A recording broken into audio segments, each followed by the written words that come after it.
Hello, my name is Anthony Colon. I hope you all know me. I'm going to talk about Chapter 11. It is by far one of the shortest chapters in the book, but it's packed with tons of knowledge for you to hear. My goal is to take the information and put it into an audible format for you not only to hear, but I hope you enjoy it as well. Uh, Also, make sure to keep the book right here by your side because I will be citing directly from it and go over some of the enunciations to the best of my ability. And I hope you pause it and follow along with me too, although I'm not going to ask you to record that. I will also put a couple of sites that I grabbed to help you better understand some of the text, and I hope you do enjoy this lecture. And please talk about how you liked it or hated it in the comment section below.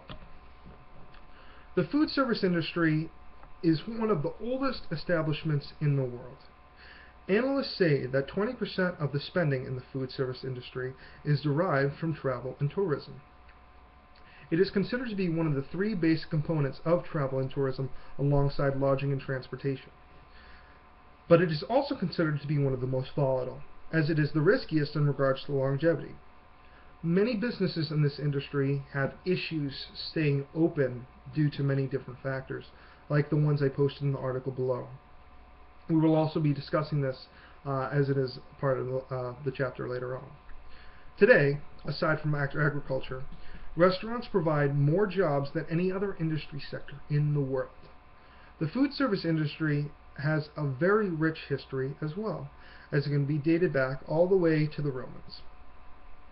The Romans had issued mileage intervals along the roads where they could stop and pick up food, rest, and fresh horses. Marco Polo even cited the rich history in 13th century China, where they had fast food, taverns, hotels, and tea houses that served barbecue and beverages. Sounds wonderful right about now. Going more into the future, though, in 16th century England, they had a more commonplace approach set into motion called ordinaries.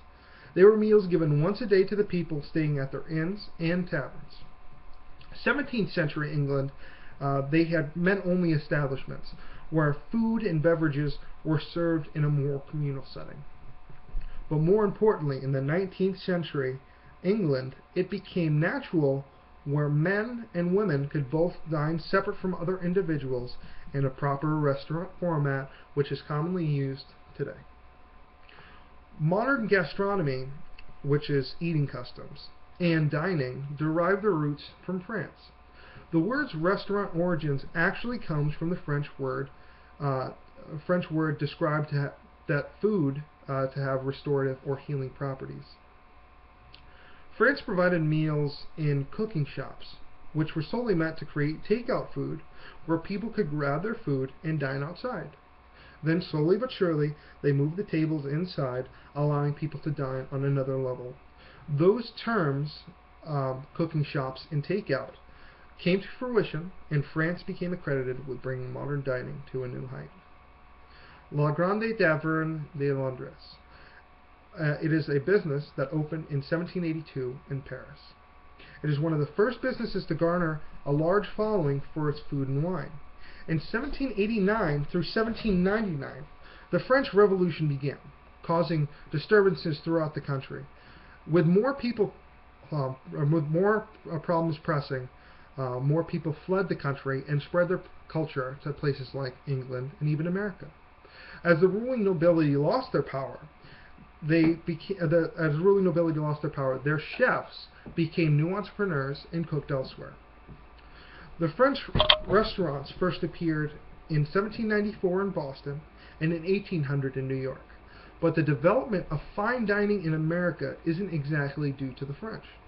The Delmonico brothers from Switzerland came to America to open a pastry shop where they had baked goods, desserts, wine, and a bunch of other products.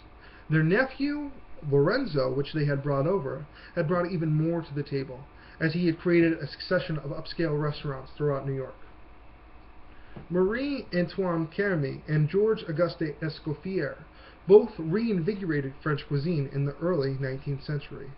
Together, they had created new cuisines and orderly course of menus and cooking techniques which are actually widely used today. Now, here's the part I would like. Would you all open your books to page 298, where I would like to teach you about the wordings of French cuisine.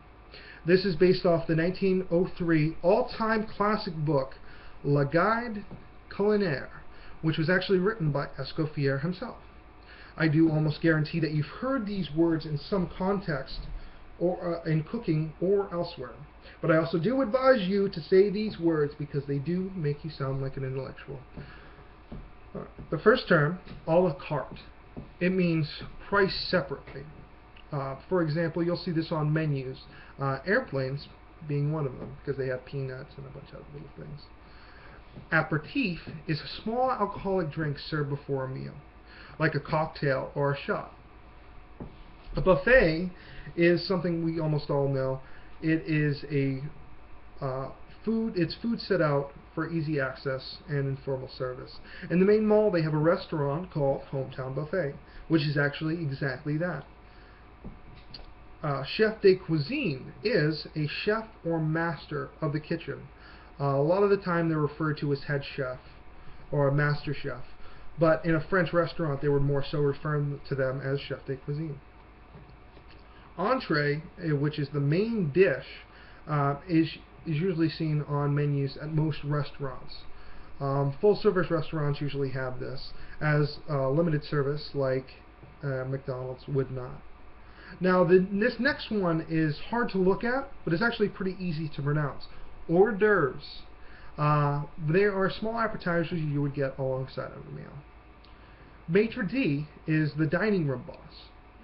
They make sure everything is running smoothly on the other side of the food service industry. Make sure everyone's happy and everything's nice. Now, this one is probably one that you've heard before, but probably not in cooking. Piece de resistance. It is defined by the book as a substantial dish or item in a meal. You will also find that people use this like in a finale of a show or to describe something of a high nature. Like if I was like to blow smoke and mirrors, piece de resistance, and then poof, you know, something along those lines. Now, I know I'm jumping a little bit ahead in the text, but the last term is table d'hôte, which that's the way it's pronounced. It is a complete meal of several courses offered at a fixed price. The fixed price is then called the prefix. So because those terms came together, that's why I put them right there. Puree is a mash or a thick soup. Now, it is used as an ingredient to help meals, and it can be used in many different ways. Whether it be mixed into a soup or a soup itself, it can also be put on as a sauce for meats and other things. Soup du jour is only served on a specific day, a soup that's only served on a specific day of the week. You'll find that certain restaurants have this in order to create variety and make people come back on certain days to boost revenue. And the final term is positively most commonly used today. Menu originates from its Latin root minutus, which is the meaning, it means reduced in size. The menu hosts every piece of food that a restaurant has to offer. Now, when I speak of restaurant success, McDonald's might not be the first thing that pops into your head, but as of 2006, they had a record $22 billion in sales. It all started when, in 1954 with Ray Kroc, a traveling shake salesman who saw that McDonald's brothers had a profitable enterprise. He managed to get the McDonald's brothers to give him a franchise, and today, now they have 31,000 outlets across 100 countries. They're one of the biggest restaurant and franchise histories ever. The restaurant industry is huge. For sales in the U.S. alone, exceeded $500 billion. Now, it employs 9% of the world population. 47% of Americans will work in the food industry in their lifetime. Although the numbers in the industry seem simple, the dynamics of the average consumer is varied. Most of the people that eat nearby their house are not considered part of the travel and tourism sector, as it is only considered part of the travel and tourism sector when the customer is at least 50 miles away from their home. So only 15 to 25% of the overall sales in the food industry can be considered from travel and tourism. They also vary when you go a little bit more in depth, as quick service restaurants can attribute 15% of their sales to travel and tourism, in comparison to large-scale restaurants, which have a 30% on average travel and tourism. These restaurants do have a 30% revenue stream from tourism and travel, and you can still see variations between those restaurants as well, because the full-service restaurants, in comparison to the limited service, the full-service restaurants in a local area may have a complete reliance on the locals and no reliance on tourism and travel. So you can see 100% reliance on the local revenues, while a restaurant in New York will have more of a reliance on those high-ticket, high-price tourists, which are going to come into the restaurant and spend a lot of money. Now, today, 48% of every dollar spent on food is spent outside the house. And with multi-earning houses, which means multiple people in a house, the industry continues to see a ride in food service to see positive growth. Multi-earners help cause the growth for multiple reasons, the bulk of which comes down to time it takes to make a meal. Oh, what the heck?